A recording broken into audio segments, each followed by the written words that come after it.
Okay, this brief lecture is going to answer several questions from the prep guide, and but I need to do specifically what I want to arrive at is I want to make sure that everybody's on board with the CER procedure, the Conditioned Emotional Response procedure, the Condition Suppression procedure. But I need to give you a little bit of background before we get there, and why we arrived at the CER procedure as one of the more effective ways to study Pavlovian conditioning.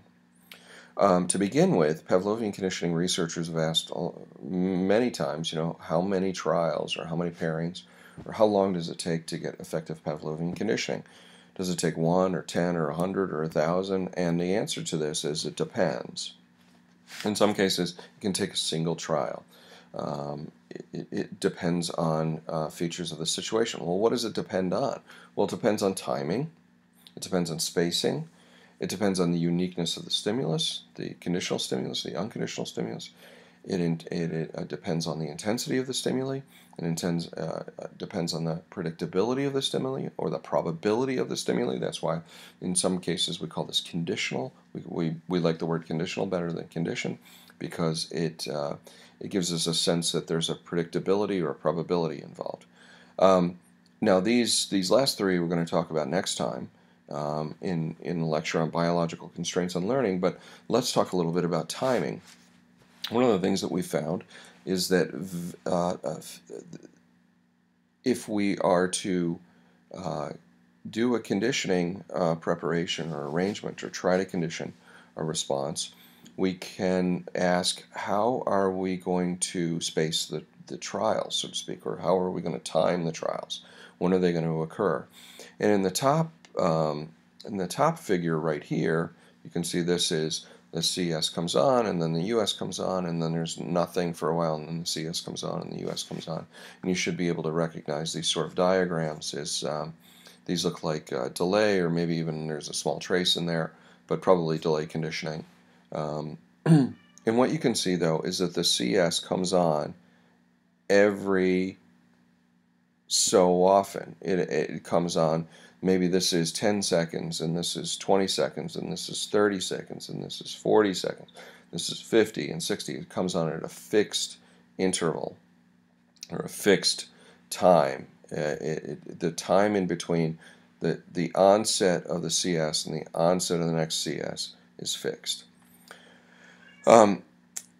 We could change that. We could make this random in time. We could make this variable in time, and that's a variable timing or arrangement. Now, it turns out that with a fixed training procedure, the passage of time may become a conditional stimulus.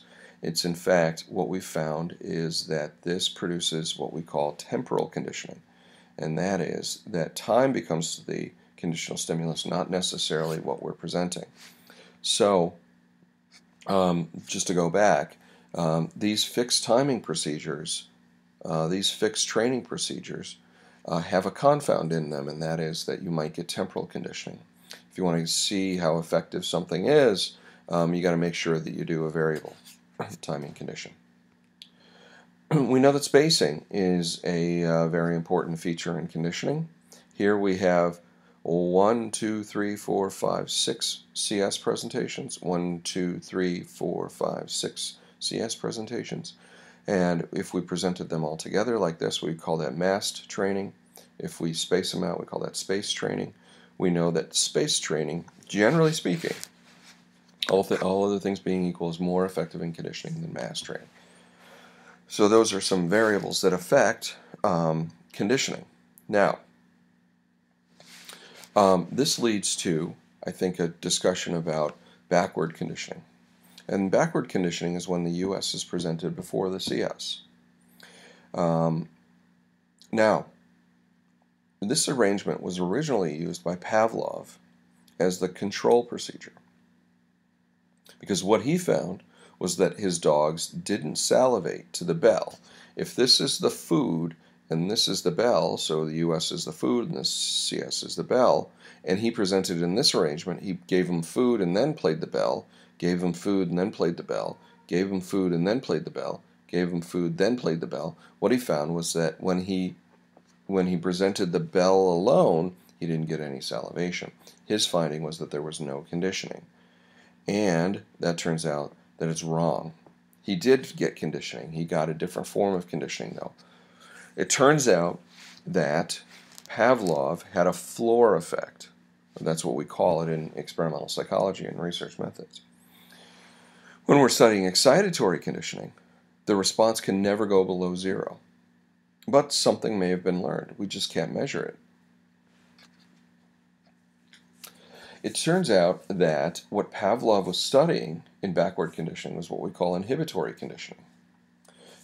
It works against or inhibits the conditioned response. So we can think of conditioning on this sort of scale where excitatory conditioning we see an increase in that particular response, but inhibitory conditioning we work against or we inhibit the conditioned response. Now, an analogy here might be, and to explain Pavlov's results, maybe a car, and that is that a gas pedal is excitation and hitting the brake pedal is inhibition. Hopefully all of you drive and know that. Conditioned excitation is like stepping on the gas pedal. You go fast, and if you keep your foot on the gas pedal, you go faster and faster and faster.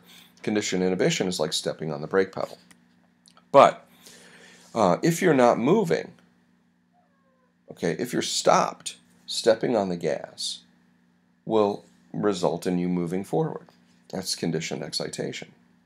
But if you step on the brake, nothing happens. It was this that Pavlov was measuring, and that was that the brake, the animal, the salivation wasn't moving, and he put on the brakes. Now, if stepping on the brake is like conditioned inhibition, how do we see it? The car isn't moving. You can't see it. How do we distinguish failure to learn from inhibition? Pavlov claimed it was no learning, but how do you distinguish that from something like conditioned inhibition? Now, if you're not moving, then let's say the parking brake is applied. Stepping on the gas results in nothing. Stepping on the brake results in nothing. But if you release the brake, that is like what we call disinhibition. Okay, so the problem with Pavlov's results is that he was producing conditioned inhibition, but he couldn't measure it. Okay, so the CER procedure, the conditioned suppression procedure, or the conditioned emotional response procedure, was developed by Estes and Skinner to study both excitation and inhibition. What we have is a rat lever pressing for food. Now that's operant conditioning. We'll talk a little bit. We're going to talk. We got one more week of Pavlovian conditioning, and then the remainder of the semester pretty much is operant conditioning. The distinction I want you to think about, some of you ask questions about, I can't get this classical operant conditioning distinction down. Just think of this, and that is whether the behavior produces some effect, or whether there's a dependency in events based on behavior. Let me say that another way, and that is that when Pavlov presented the food and the animal salivated, Pavlov's giving the dog a dish of food was not dependent on the animal salivating. The dog got food independent of its behavior. In operant conditioning, that's classical conditioning. In operant conditioning, if a rat presses a lever to get food, the food is dependent on the rat's lever press. Okay, so if there's a dependency between behavior and something, then it's probably operant conditioning. If there's no dependency between the event and behavior, then that is probably classical conditioning. Okay, so what we have is we have a rat lever pressing for food. It presses a lever, it gets a food pellet every once in a while. It's probably on a VI schedule is what we typically use with the CER procedure. Then what we do is we turn on noise and we deliver shock to the floor. Now, as you'll see, the tone-shock pairings are not dependent on behavior. That is a Pavlovian conditioning preparation. After several trials, and you can use trace, delay, simultaneous arrangements. You can use any type of arrangements. You can space them, you can mass them, you can do whatever you want. After a while, after several trials, the presentation of the tone will reduce or suppress the lever pressing. Now, the reason this is intriguing or interesting is that the lever press food contingency has not been altered. Okay? The rat's in the chamber. It's presumably it hasn't had food for a while. We might say it's hungry. He's lever pressing. The light goes on, or the tone goes on, and he stops lever pressing. And why would he stop lever pressing? The tone isn't changing the contingency between lever pressing and food delivery. It's not changing his hunger, I don't think. Probably not. What's going on? Well, it does reduce, and in many cases reduces to zero lever pressing during that CS presentation interval. And what we think is happening is, why do they stop pressing? Is that this elicits an emotional reaction that interferes with ongoing behavior. It's sort of like impending doom. The tone comes on, and the animal is just frozen because it's predictive of a shock coming. We haven't changed the operant contingency of lever pressing equals food, lever pressing equals food, lever pressing equals food, but it stops lever pressing. The emotional response coming just paralyzes the animal. It elicits a conditional emotional response, or CER, that interferes with ongoing behavior. Now, I think this has, sort of wide application in human behavior, and that is, if you think about your dentist appointment this afternoon or tomorrow afternoon, when you wake up in the morning, you have a pretty bad day. It's just you're going to the dentist, and that's just fun, isn't it? No, it's great. You get your teeth drilled, and you get taught how to floss, and you get everything scrubbed down, and it's not a very pleasant thing, and it usually ruins your day. Now, if you don't mind the dentist, and maybe you got great teeth or whatever, think about this. Think about waking up one morning and deciding to break up with your partner or your spouse. You're going to break up tonight. You're going to call it off because it's just not working for you or whatever. You're going out to dinner, and you're going to call it off. Your day is pretty crappy.